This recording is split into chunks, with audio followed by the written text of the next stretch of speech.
It's a gift. 40 years ago, March 27th, 1975, it was 40 years ago, just this past March, I was flunking out of college. I had a 1.7 grade point average. I hope none of you can relate. I had a 1.7 grade point average. I was sitting in my mother's beauty shop. They still call it beauty shops now, but they call it, yeah, I was sitting in the beauty parlor. I was sitting in my mother's beauty parlor, and I'm looking in the mirror, and I see behind me this woman under the dryer. And every time she looked up, every time I looked up, she was looking at me, just looking me in the eye. And I didn't know who she was, and I said, you know, she said, somebody give me a pen, give me a pencil, I have a prophecy. March 27, 1975, she said, boy, you are gonna travel the world and speak to millions of people. Now mind you, I flunked out of college. I'm thinking about joining the army. I didn't know what I was gonna do, and she's telling me I'm gonna travel the world and speak to millions of people. Well, I have traveled the world, and I have spoke to millions of people.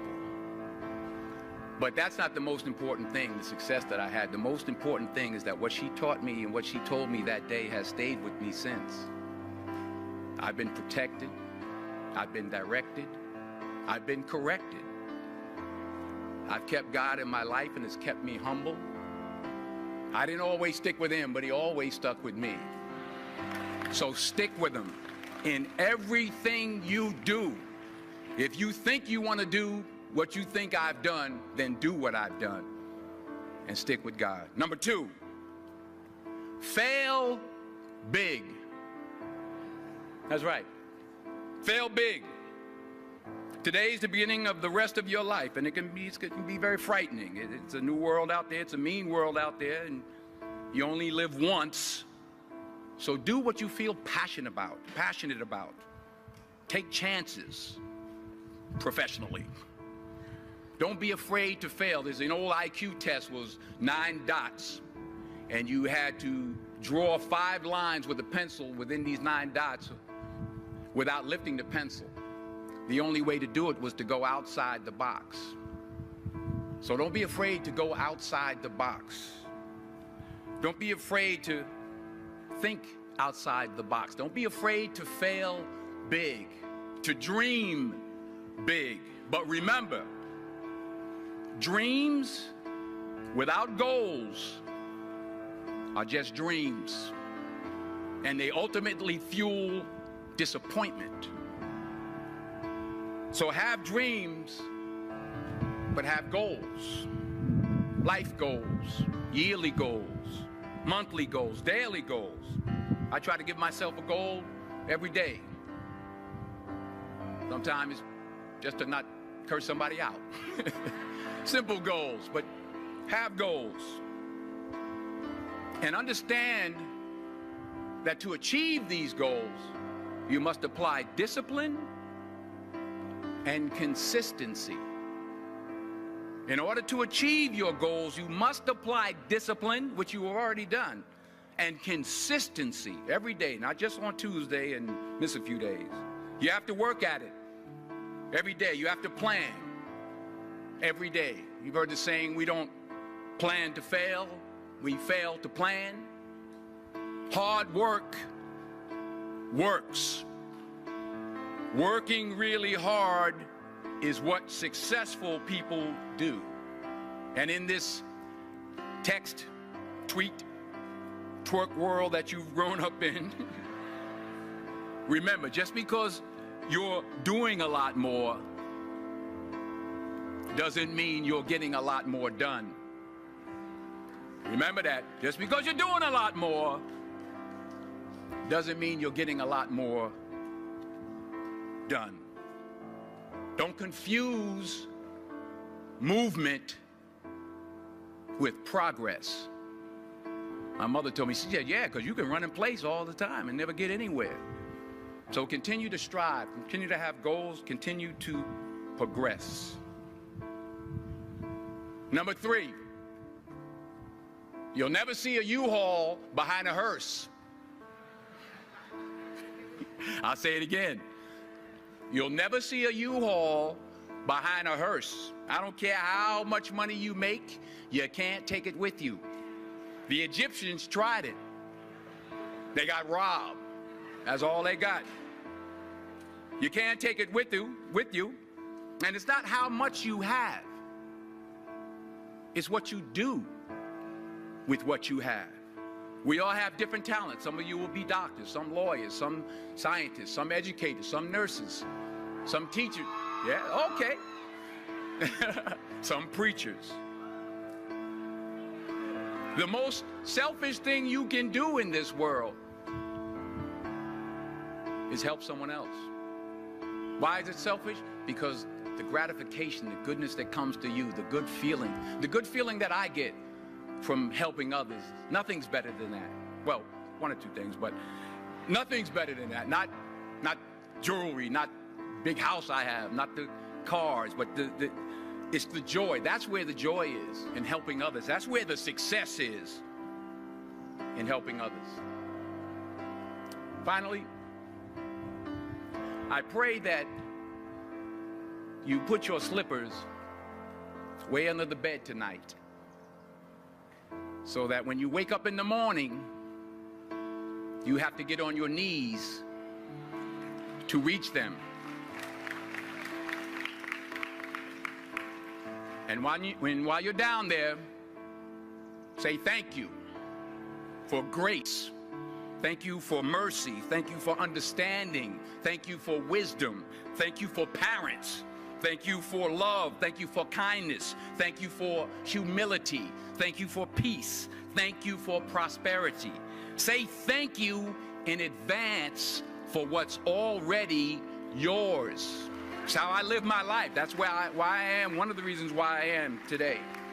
Say thank you in advance for what is already yours. True desire in the heart for anything good is God's proof to you, sent beforehand to indicate that it's yours already. I'll say it again. True desire in the heart, that itch that you have, whatever it is you want to do, that thing that you want to do to help others and to grow and to make money, that desire, that itch, that's God's proof to you, sent beforehand already to indicate that it's yours. And anything you want good, you can have. So claim it. Work hard to get it. When you get it, reach back. Pull someone else up. Each one, teach one. Don't just aspire to make a living.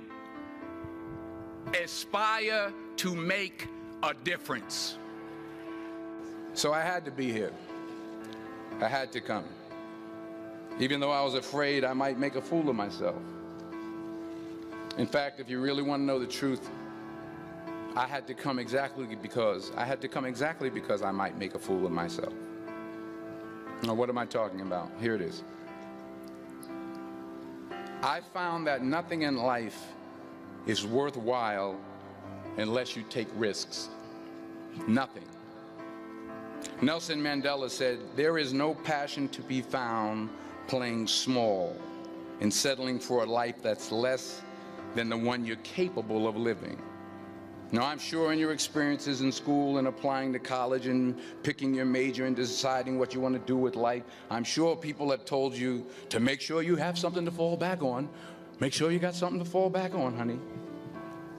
But I never understood that concept, having something to fall back on. If I'm going to fall, I don't want to fall back on anything except my faith. I want to fall forward. I figure at least this way I'll see what I'm going to hit. Fall forward. This is what I mean. Reggie Jackson struck out 2,600 times in his career, the most in the history of baseball. But you don't hear about the strikeouts. People remember the home runs. Fall forward. Thomas Edison conducted 1,000 failed experiments. Did you know that? I didn't know that. Because the 1,001st was the light bulb. Fall forward. Every failed experiment is one step closer to success. You've got to take risks, and I'm sure you've probably heard that before, but I want to talk to you about why that's so important. I got 3 reasons, and you can pick up your iPhones. First, you will fail at some point in your life. Accept it. You will lose. You will embarrass yourself. You will suck at something. There's no doubt about it. And I know that's probably not a traditional message for a graduation ceremony, but hey, I'm telling you, embrace it, because it's inevitable. And I should know. In the acting business, you fail all the time. Early on in my career, I auditioned for a part in a Broadway musical.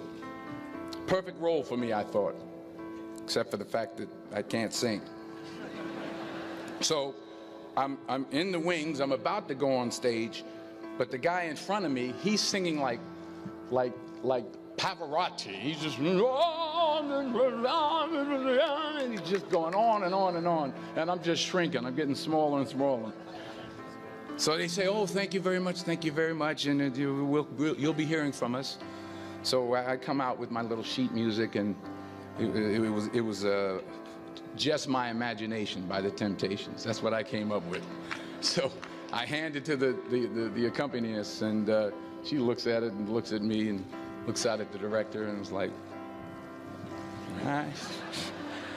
So I start, you know, I'm going to sing. I'm like, it's just my imagination once again, and then coming away with me. And I'm not saying anything, so I'm thinking I'm getting better. So I just start getting into it. It was just my imagination. Running. This, oh, yeah, thank you very much, Mr. Washington. Thank you. So I assumed I didn't get the job.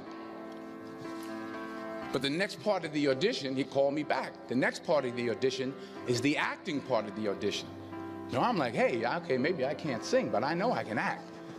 So they pair me with this guy, and again, I didn't know about musical theater. And musical theater is big, so they can reach everyone all the way in the back of the stadium. And I'm more from a realistic, naturalistic kind of acting where you actually talk to the person next to you. So I don't know what my line was. My line was, well, hand me the cup. And his line was, well, I will hand you the cup, my dear. The cup will be there to be handed to you. I said, oh, okay. Well, should I give you the cup back? Oh, yes, you should give it back to me, because you know that is my cup and it should be given back to me. I didn't get the job. But here's the thing. I didn't quit. I didn't fall back. I walked out of there to prepare for the next audition, and the next audition, and the next audition. I prayed. I prayed, and I prayed. But I continued to fail, and fail, and fail. But it didn't matter, because you know what? There's an old saying, you hang around the barbershop long enough, sooner or later you're going to get a haircut. So you will catch a break, and I did catch a break. Last year, I did a play called Fences on Broadway. Someone talked about it. Won the Tony Award. And I didn't have to sing, by the way. But here's the kicker. It was at the Court Theater. It was at the same theater that I failed that first audition 30 years prior.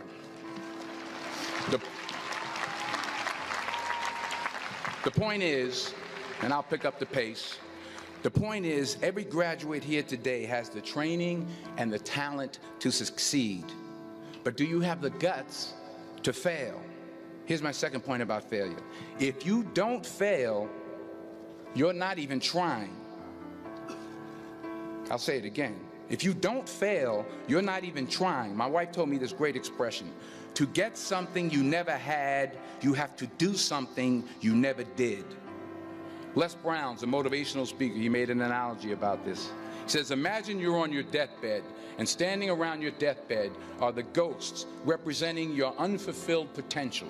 The ghost of the ideas you never acted on, the ghost of the talents you didn't use. And they're standing around your bed, angry, disappointed, and upset. They say, we came to you because you could have brought us to life, they say. And now we have to go to the grave together. So I ask you today, how many ghosts are going to be around your bed when your time comes? You've invested a lot in your education, and people have invested in you. And let me tell you, the world needs your talents. Man, does it ever. I just got back from Africa like 2 days ago, so if I'm rambling on, it's because I'm jet lagged. I just got back from South Africa. It's a beautiful country, but there are places there with terrible poverty that need help. And Africa is just the tip of the iceberg. The Middle East needs your help. Japan needs your help. Alabama needs your help. Tennessee needs your help. Louisiana needs your help. Philadelphia needs your help. The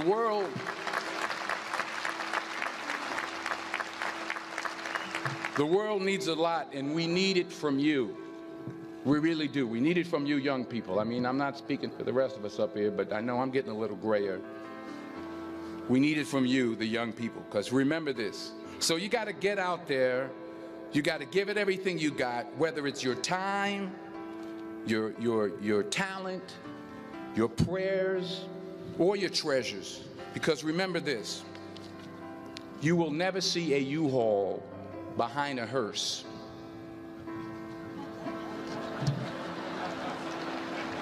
I'll say it again. You will never see a U-Haul behind a hearse. You can't take it with you. The Egyptians tried it, and all they got was robbed. So the question is, what are you going to do with what you have? I'm not talking about how much you have. Some of you are business majors, some of you are theologians, nurses, sociologists. Some of you have money, some of you have patience, some of you have kindness, some of you have love, some of you have the gift of long suffering. Whatever it is, whatever your gift is, what are you going to do with what you have? All right, now here's my last point about failure. Sometimes it's the best way to figure out where you're going. Your life will never be a straight path. I began at Fordham University as a pre-med student. I took a course called cardiac morphogenesis. I still can't say it. Cardiac morphogenesis. I couldn't read it. I couldn't say it. I sure couldn't pass it. So then I decided to go into pre-law, then journalism. And with no academic focus, my grades took off in their own direction. Yeah, down. I was a 1.8 GPA one semester, and the university very politely suggested that it might be better to take some time off. I was 20 years old. I was at my lowest point. And then one day, and I remember the exact day, March 27th, 1975, I was helping my mother in her beauty shop. My mother owned a beauty shop up in Mount Vernon. And there was this older woman who was considered one of the elders in the town. And I didn't know her personally, but I was looking in the mirror, and every time I looked at the mirror, I could see her behind me, and she was staring at me. She just kept looking at me. Every time I looked at her, she kept giving me these strange looks. So she finally took the dryer off her head and she said something I'll never forget. First of all, she said, "Somebody give me a piece of paper. Give me a piece of paper." She said, "Young boy, I have a prophecy, a spiritual prophecy." She said, "You are going to travel the world and speak to millions of people." Now, mind you, I'm 20 years old. I'm flunked out of school. In fact, like a wise ass, I'm thinking to myself, maybe she's got something in that crystal ball about me getting back into school next fall. But maybe she was on to something, because later that summer, while working as a counselor at a YMCA camp in Connecticut, we put on a talent show for the campers. And after the show, another counselor came up to me and asked, "Have you ever thought about acting? You're good at that." So when I got back to Fordham that fall, I got in and I changed my major once again for the last time. And in the years that followed, just as that woman prophesied, I have traveled the world and I have spoken to millions of people through my movies. Millions who up till this day couldn't see me, who up till this day I couldn't see while I was talking to them, and they couldn't see me. They could only see the movie. They couldn't see the real me. But I see you today, and I'm encouraged by what I see. And I'm strengthened by what I see. And I love what I see.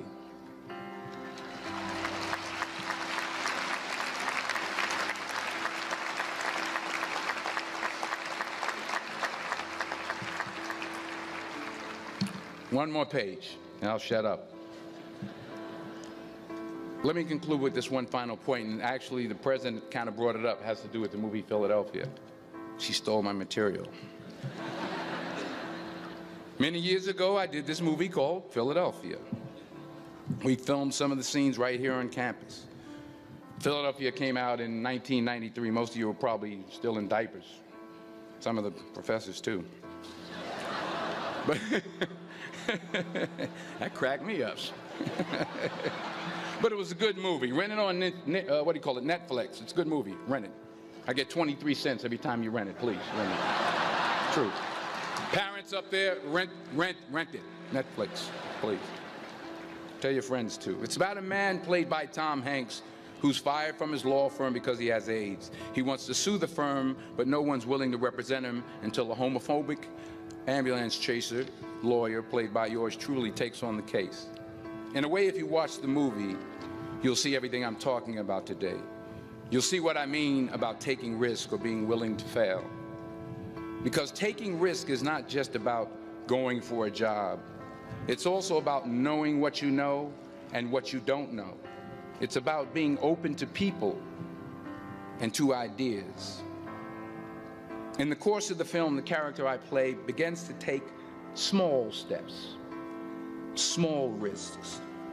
He very, very, very slowly begins to overcome his fears. And I feel ultimately his heart becomes flooded with love. And I can't think of a better message as we send you off today. To not only take risks, but to be open to life, to accept new views, and to be open to new opinions, to be willing to speak at a commencement at one of the best universities in the country, even though you're scared stiff. While it may be frightening, it will also be rewarding. Because the chances you take, the people you meet, the people you love, the faith that you have, that's what's going to define you. So members of the class of 2011, this is your mission. When you leave the friendly confines of Philly, never be discouraged. Never hold back. Give everything you got. And when you fall throughout life, and remember this, fall forward.